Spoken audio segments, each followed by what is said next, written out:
الرحمن الرحيم قل يا أهل الكتاب تعالوا إلى كلمة سواء بيننا وبينكم بسم الله الرحمن الرحيم قل يا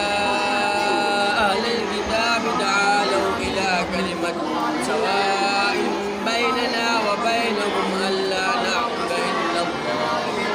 ألا نعبد إلا الله ولا نشرك به شيئا